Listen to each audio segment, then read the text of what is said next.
എന്താ മോളെ മുഖത്തൊരു വിഷമം? എന്താണെന്ന് പറഞ്ഞോ, അമ്മ അതിന് പരിഹാരം കാണുമോ? മോള് കുഞ്ഞിനെ ഇവിടെ ആക്കിയിട്ട് എവിടേക്കും പോവാറില്ല. ഇതാരെ കാണാൻ പോയതാ?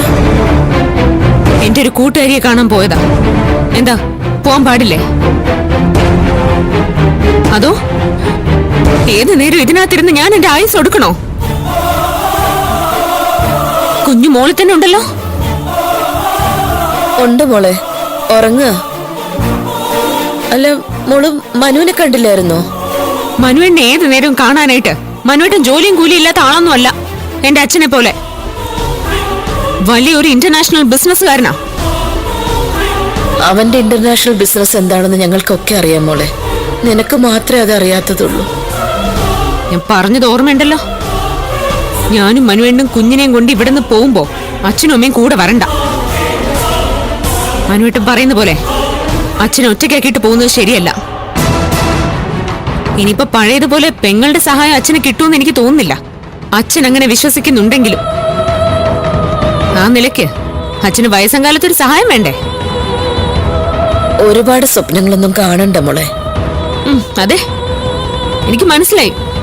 ഒരുപാട് സ്വപ്നങ്ങളൊന്നും കാണണ്ടാന്ന്. സ്വപ്നങ്ങൾ കണ്ടതൊക്കെ അയലത്ത് താമസിക്കുന്നവളാ. ആരോരും ഇല്ലാത്തവരെ പോലെയായിരുന്നു അവളുടെ ജീവിതം തുടങ്ങിയത്. ശബ്ദം പോലും ഇല്ലായിരുന്നു. എന്നാ ഇന്ന് അവൾ ആഗ്രഹിച്ചതൊക്കെ അവൾ നേടി. ഒന്നുമില്ലാത്തവളെ പോലെ ആയത് ഞാനോ? എന്റെ അമ്മ പോലും എന്റെ നല്ലതായി പോയി.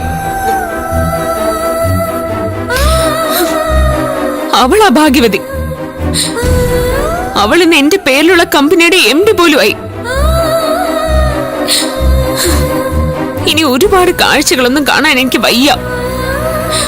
അതുകൊണ്ട് എത്രയും പെട്ടെന്ന് ഈ നാട്ടിൽ നിന്ന് എനിക്ക് പോയേ പറ്റൂ. എന്ന് കരുതി നിങ്ങൾ രണ്ടാളും പേടിക്കണ്ട.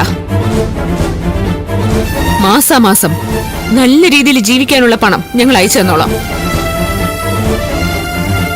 ഇടയ്ക്ക് ഞങ്ങളെ കാണണമെന്ന് തോന്നുമ്പോ ഒന്ന് വന്നു പോയാ മതി.